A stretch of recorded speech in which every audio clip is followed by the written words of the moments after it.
Good evening, ladies and gentlemen, and welcome to one of my favorite events of the season of the Duracell Cup Series. It's race number 12, here under the lights at the Lady in Black, the track too tough to tame. It's Darlington Raceway as we get set for the second annual Throne of Games 500. This is the night where we have one of our special races. It's where everybody kind of does what NASCAR does as far as throwbacks at Darlington. Well, here at Darlington and the NNSCRA, we throw it back to games through the years, and a lot of really great looking paint schemes out here on track here this evening. It's going to be 56 laps of racing. There's a couple things we've got to touch on too, because this is not like last year's Darlington race, and there are two very important factors why. As a matter of fact, let me get to those right now. Last year, when we ran here at Darlington, we ran with the Cup Physics.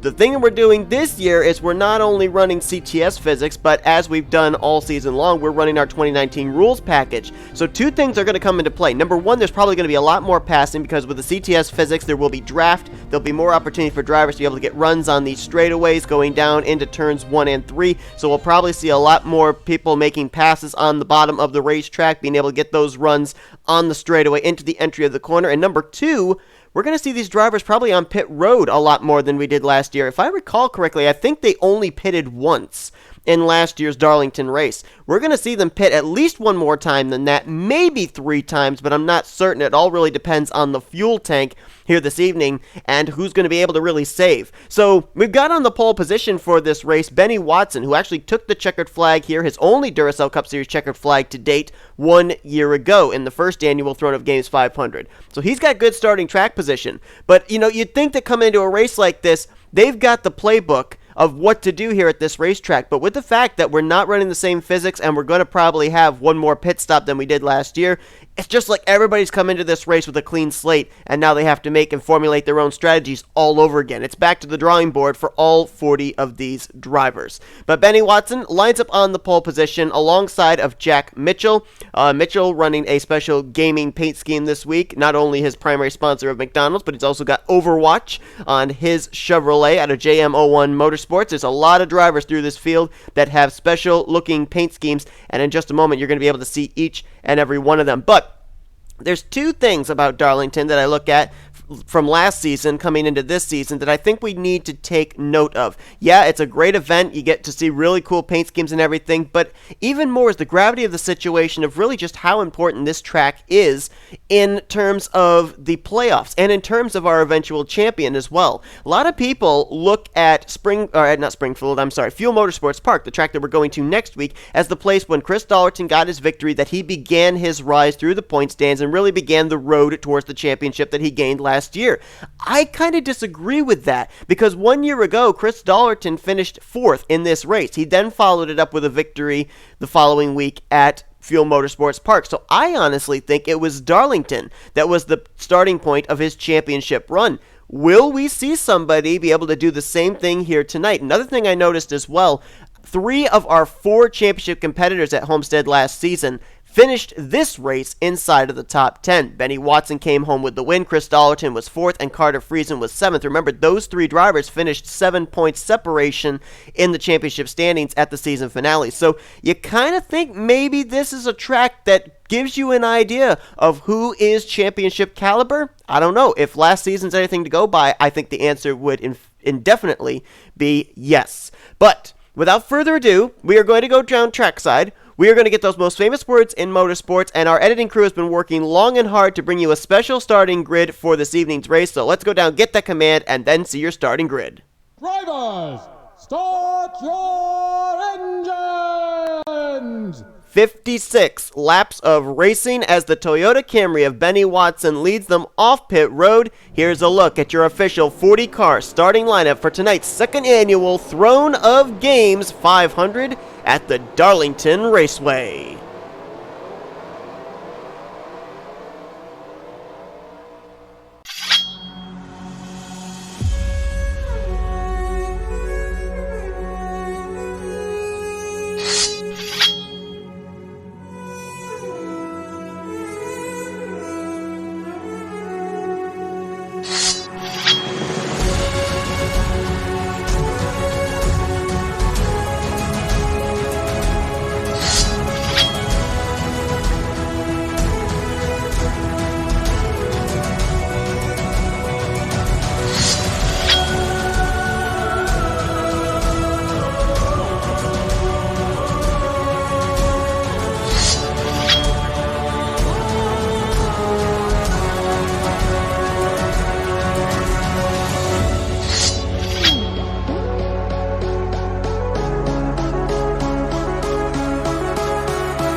As you saw, all those brand new paint schemes these drivers have been able to have for tonight's gaming race, if you will. 56 laps of racing. We won't have to worry about onboards because everyone that has a gaming sponsorship, they are carrying an onboard here tonight. So a lot of onboards to be able to work with here this evening. And here we go. The battle for Westeros. It's on again as the throne of games 500 at Darlington. It's green. Let's roll.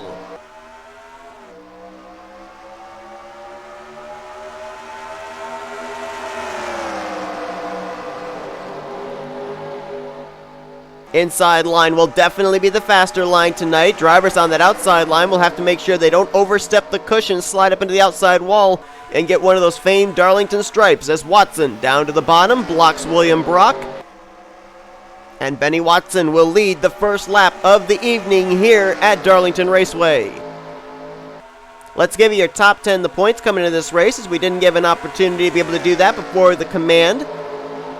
Your points leader is still Ryan Acosta, 16 points over Carter Freeze, who had a great run last week at Pikes Peak. Carson Gum comes in third. Jordan Lopez fourth. Mitchell Collins in fifth.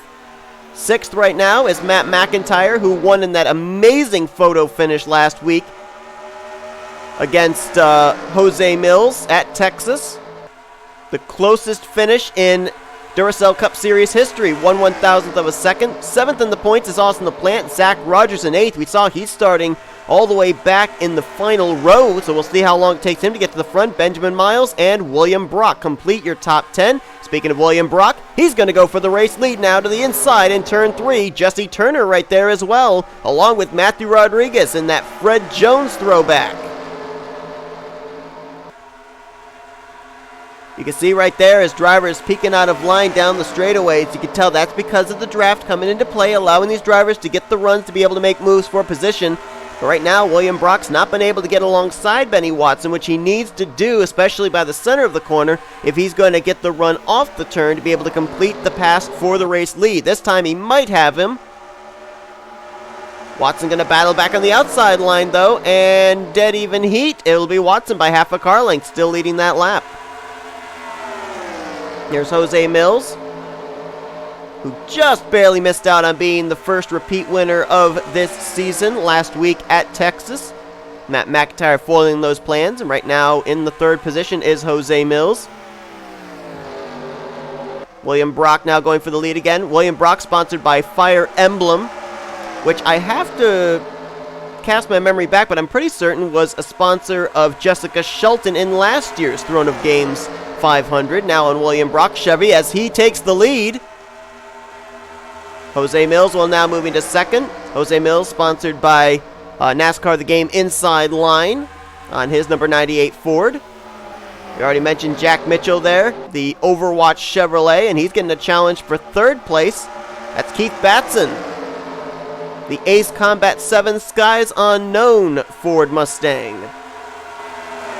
Jose Mills now looking for the race lead, and he'll take it. Looks like the big passing area is down there in turn 1 rather than in turn 3.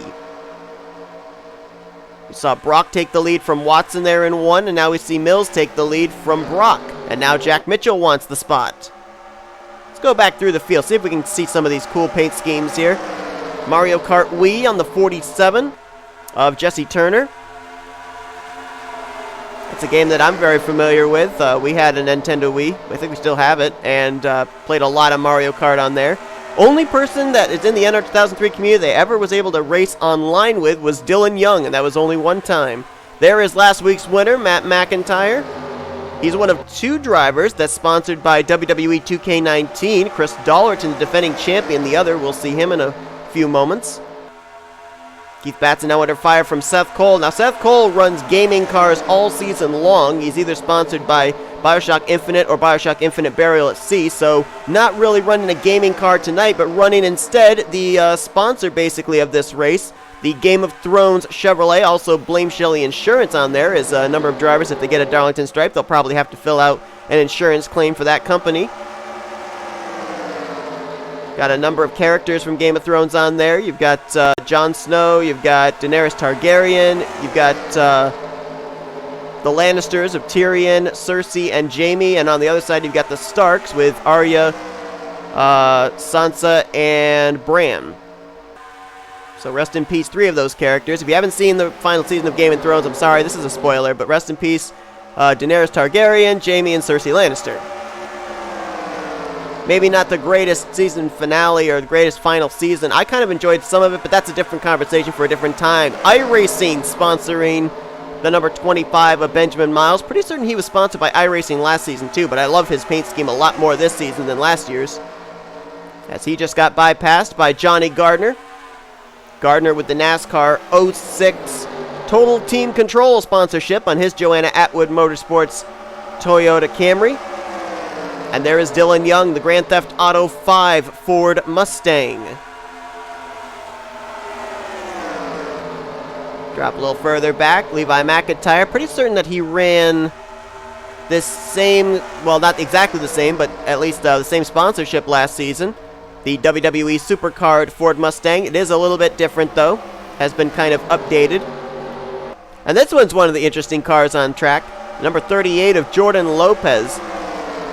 Now, his sponsorship is a game I've actually never heard of, and let's put it this way. One of his primary sponsors in this series is NVIDIA. When I looked at the game, I don't think you need an NVIDIA graphics card to run it. It's a pretty old-school game.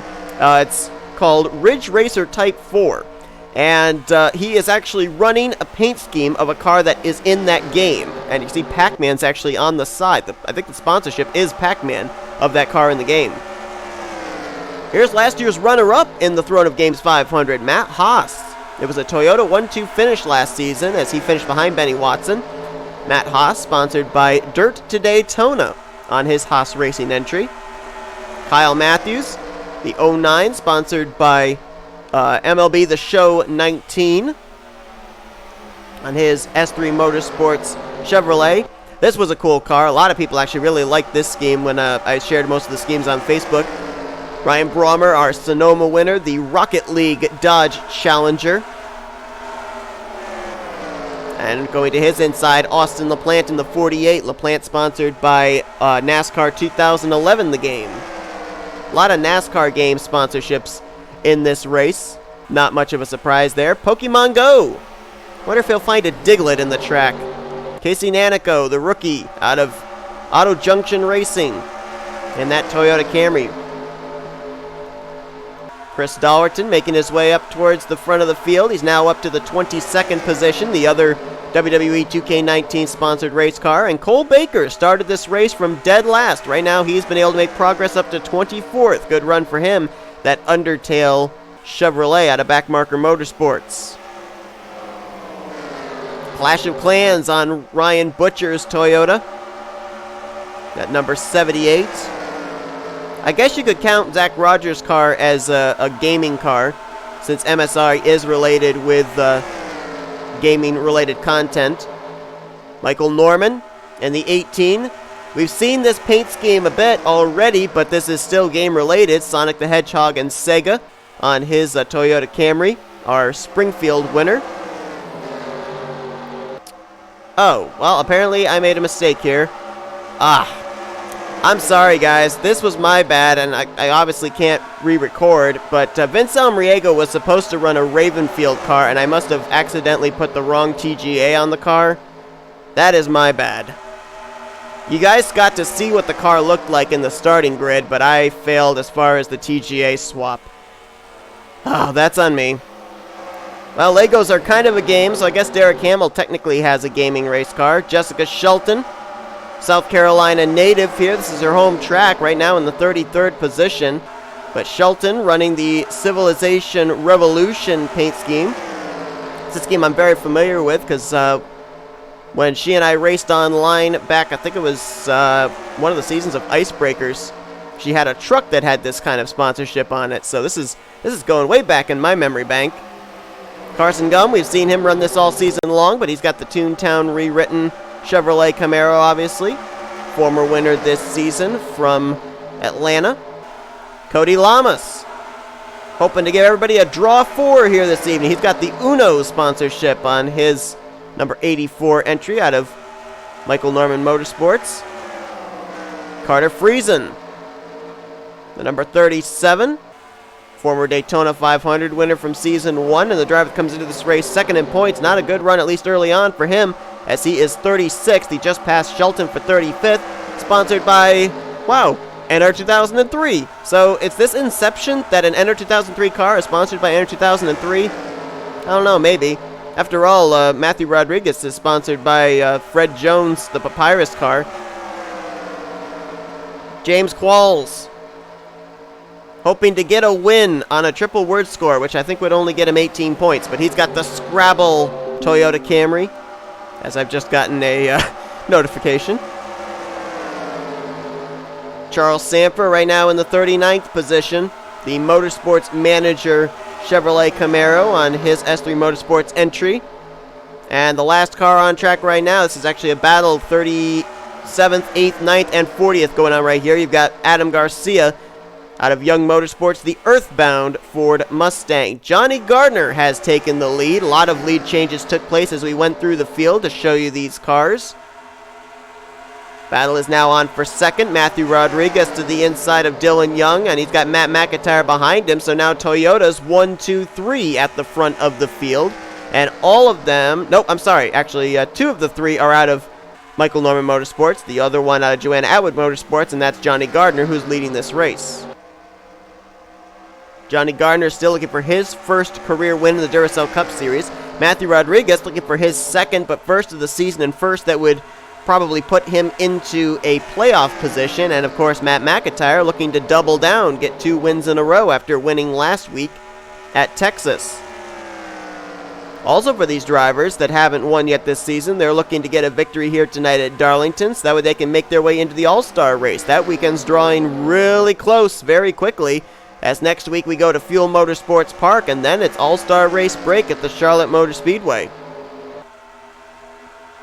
Another thing I think we should talk about coming into this race is last week, at least, especially at Texas, we started to get some competitors that we can look at that might be making clear cases for themselves to lock themselves up playoff positions. You've got Carson Gum, Jordan Lopez, they're 3rd and 4th in points. Matt McIntyre with his win jumped up to 6th in points. Also, you've got Cole Baker. He managed to jump up to 13th in points. Remember, a couple of weeks ago, he was nearing the danger zone of 30th in points. And Jose Mills, after that runner-up finish last week, former winner this season from Bristol, he is currently 15th in points. So we've got at least 5 competitors right now that are very much looking like clear case drivers to probably battle for the championship when the playoffs begin. But there still are a lot of drivers that are struggling in the point standing down near that 30th in standings cut line or outside of it, as Matt McIntyre looks for the lead on Johnny Gardner. Not quite going to get it this time. He might get him down here in turn 1. But you got Trey Wright, our former winner this season from Manassas. He's 25th in points. You got Michael Norman, 29th. Kyle Matthews in 30th. Ryan Brommer's 31st. 32nd, Alexander Rowe. And Wyatt Quayle currently mired in 36th. So there are still a lot of drivers that really need good runs here, especially in the second half of the regular season, if their wins here in the first half of the regular season are going to count towards playoff positions. And especially at the point that we have made it 11 races into this season and 11 different drivers have gone to victory lane. It's going to be very congested for those 16 playoff spots when we get to the regular season finale.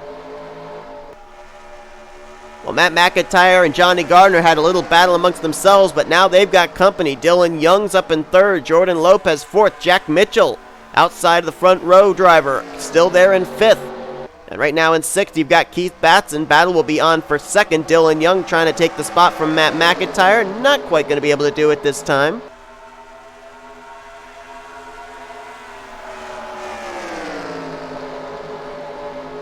A lot of drivers last week gained some spots in the standings, double-digit spots in the standings. Obviously, Matt McIntyre gained spots. He was 7 positions gained last week, as we've got pit stops. We'll get to that in a moment.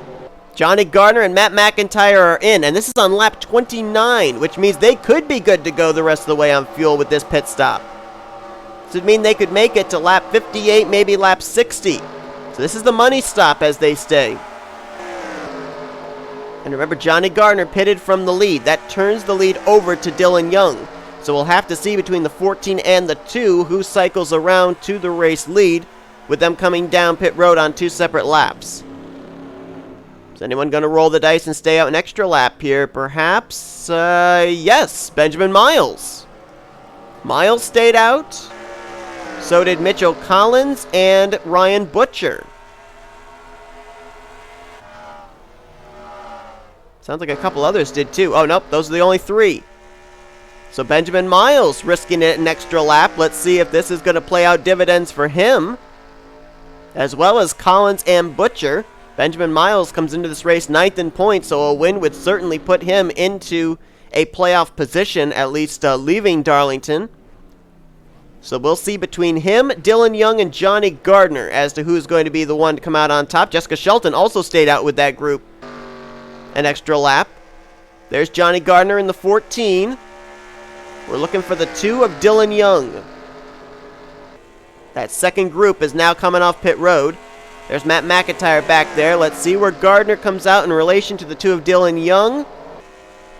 I thought that was him right there, and it is. So that was the pass right there for the race lead. Gardner's going to get it. Matt McIntyre's second. Looks like Dylan Young's going to come out in third. So pitting earlier paid dividends for Johnny Gardner. Now we're going to have to see where Benjamin Miles is. I don't think that Benjamin Miles is going to be able to beat Johnny Gardner off pit road. No. Benjamin Miles hasn't even hit the commitment line now, and Johnny Gardner's already gotten around him. So Johnny Gardner is going to keep the top spot after the cycle of pit stops, which I think is going to be our only pit stop of the day, unless these drivers are all spread out and they're going to use up more fuel than they would have when they were all together in the draft. We'll have to keep tabs on that. Matt McIntyre is going to cycle into second, and we'll be able to give you that full field rundown when they cross the line here this time. All right, so there you see Gardner jumps back up to the top of the leaderboard. Matt McIntyre is second. Dylan Young right now in third. Fourth, Jordan Lopez. Fifth is Derek Hamill, so he jumped up there very quickly into the top 5. Levi McIntyre is in sixth. Seventh place right now, Chris Darlington. So remember, I mentioned that this to me was the place last year where he began his championship run. Keep an eye on him. Keith Batson's in 8th. 9th place right now is Matt Haas, who was the runner-up here last year. And right now, Matthew Rodriguez completes your top 10. Last year's winner, don't count him out yet. He's still there in 11th, Benny Watson. 12th, William Brock. 13th is Jesse Turner. 14th, Zach Rogers. Good run for him. As a matter of fact, he and Cole Baker have both worked their way up into the top 20 after starting in the final row. 15th is Jack Mitchell. Charles Samper up to 16th. Remember, he was back near the rear of the field when we were looking at the paint schemes. He's now in the top 20. Cole Baker right now is in 17th. 18th place, Casey Nanico. 19th is Austin LaPlante. And right now, Mitchell Collins runs in 20th. Ryan Brommer battling for the 21st position with Adam Garcia. Garcia is going to take the spot, so move Brommer back to 22nd. Maybe back to 23rd, as now Matthews takes 22nd. 24th is going to be Benjamin Miles. 25th, Trey Wright. 26th, Ryan Acosta. 27th, Sebastian Kukulon. 28th, Marcus Sachi. 30th is Ryan Butcher. 31st is Jessica Shelton. 32nd is Seth Cole. 31st rather, Seth Cole. 32nd is Michael Norman. Wyatt Quayle is 33rd. 34th, Carter Friesen. 35th, James Qualls. Alexander Rowe in 36th. 37th place now under contest between Carson Gum and Jose Mills. 39th is Vince Almriego. And right now, Cody Lamas running in the 40th position. Battle for the lead may be on in a moment. We've got a battle back here going on for 4th place, or we did. Derek Hamill took a peek on Jordan Lopez, couldn't do it, and here comes Keith Batson. He made a pass on Chris Darlington. That, I believe, was for 6th place. This is the group you got to watch right here, because remember, we're running CTS physics, so the draft comes into play, and they are slowly reeling in the top 3. They are just about on the back door of Dylan Young for 3rd. And we can see, let's watch, 2.74 was Jordan Lopez behind the leaders last time. This time, 2.39. And there's plenty of time for them to catch up. So we could have as many as 8 cars up here battling for this race lead before this event is over. And speaking of race lead, battle for the race lead is on. Matt McIntyre caught Johnny Gardner, but he caught him going into 3 rather than to turn 1, which has been the primary passing zone for drivers here this evening. Going back to what I was going to state, though, before we began the pit stops, drivers that really gained after good runs last week. You had Jose Mills, of course, finished 2nd last week at Texas. He jumped up 12 spots in the standings from 27th to 15th. Levi McIntyre, who's having another good run here this evening up in the top 10, jumped up 11 spots from 32nd to 21st. And who was the other one? There was another one that I saw that jumped up quite a bit in the point standings. I think it was it Cole Baker? Yeah, Cole Baker jumped up 9 spots in the points from 22nd to 13th. And Cole Baker, the last couple of weeks, has actually had really good runs. He had a good run at Pikes Peak, and he had a good run at Texas. This was a driver that was really struggling, our Daytona 500 winner, about 3 weeks ago. And now, things looking a lot better for him. Dylan Young's been caught. And now we're going to have to see the differential between second back to third. Stayed about the same. However, fourth place on back gained. Got quite a number of drivers up here that are looking for their first win of their Duracell Cup Series career. Up inside of the top 10, or at least up in this lead group. Johnny Gardner, closest he was, as we documented, was last year at Phoenix when he ran out of fuel with the race lead, 2 laps remaining in that event. Jessica Shelton eventually went on to win that race. Dylan Young. You'd think Dylan Young would have a win by now, but he has not won in the Duracell Cup Series. He's in that third position. He's running well in points, too. Dylan Young comes into this race 12th in the standings. You've also got Derek Hamill. He'd love to be the second rookie to go to victory lane this season. Alexander Rowe was the first at Pikes Peak. And Matt Haas there in the 8. Remember, he finished runner-up here 1 year ago. He'd love to be able to pick up a victory here. He hasn't won yet. And same for Levi McIntyre. Of course, we documented all last season how he was the most consistent driver in the points. But because he did not have a victory, he was unable to battle for the championship. You got to think that was in the back of their minds all during the offseason. They want to change that here this season. And I think tonight could be one of their best shots. Since Matt McIntyre has gotten onto the back bumper of Johnny Gardner, they've been able to put down slightly better lap times.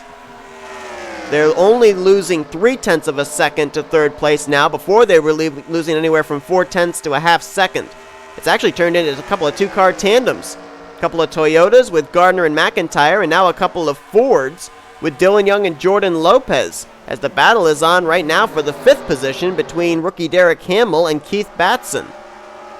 Then you've got teammates, Chris Darlington behind Levi McIntyre, trying to catch up here as well.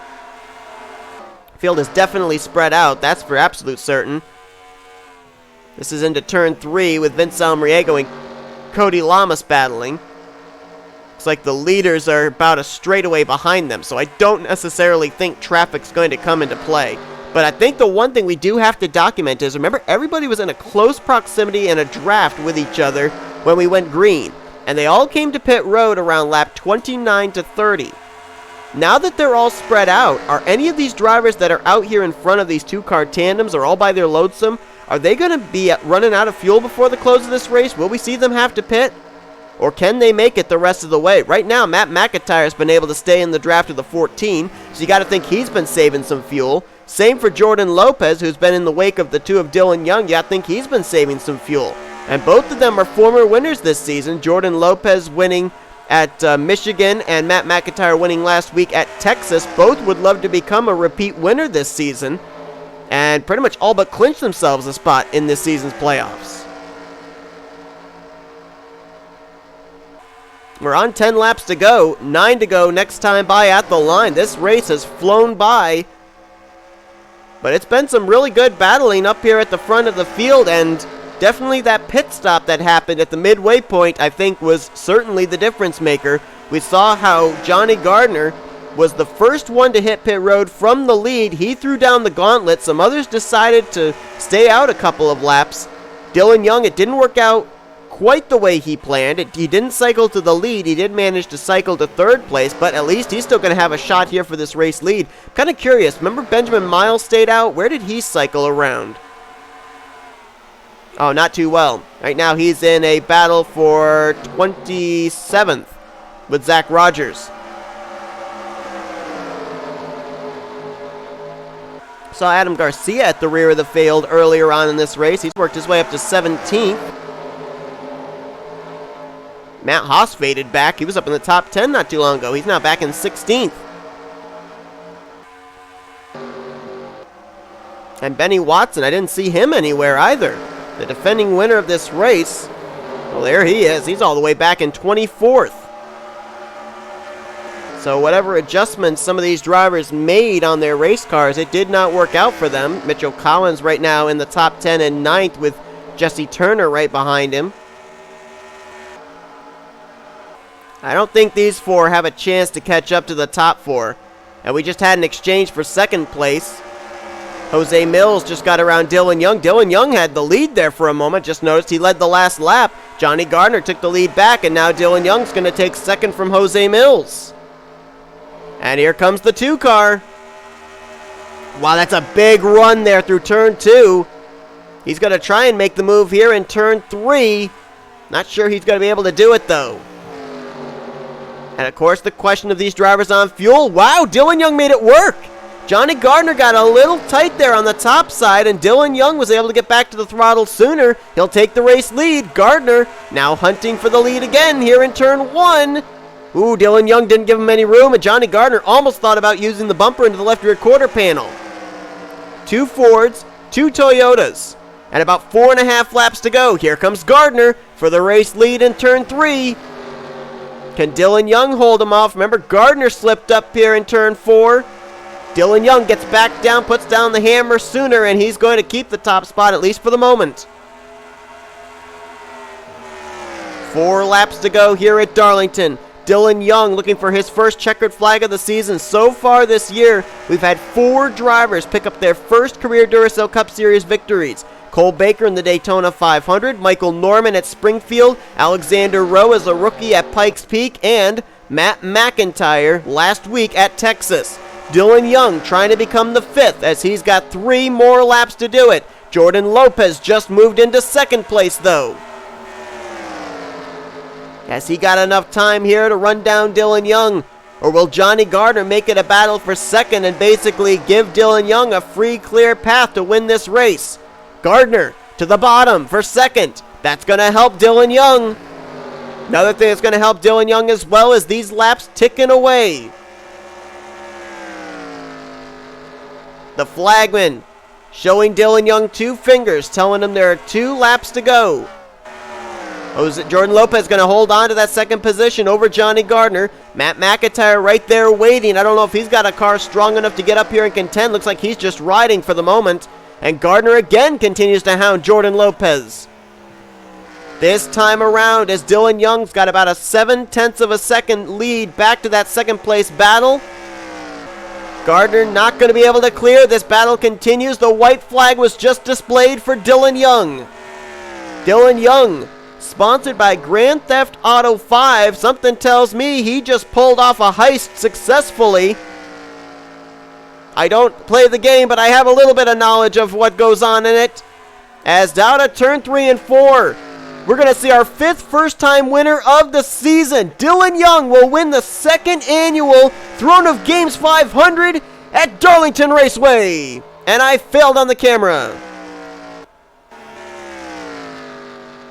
I hit the wrong key.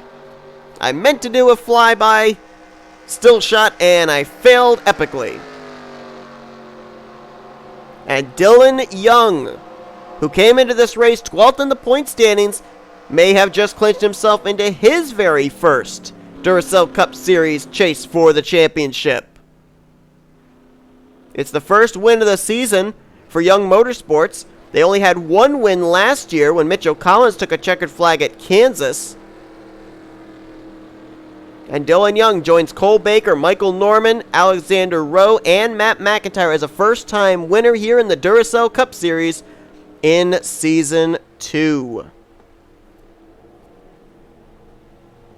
Well, here's the interesting thing.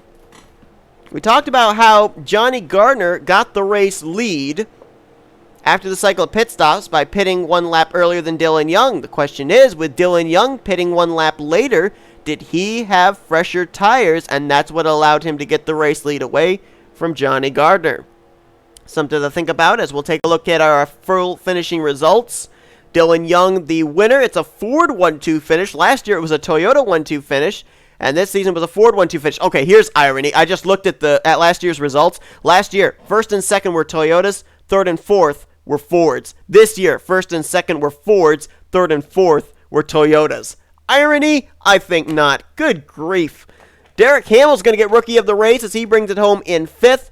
Sixth was Keith Batson, Levi McIntyre, and his teammate Chris Darlington there in seventh and eighth.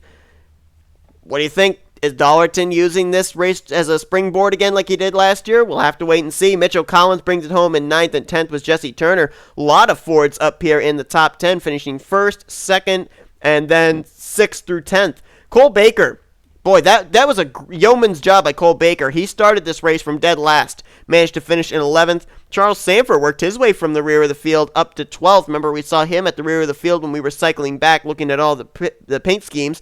Casey Nanico, great run for that rookie in 13th. 14th for Jack Mitchell. He started on the outside of the front row, so not a bad run for him. And Ryan Brommer brings it home in the 15th position.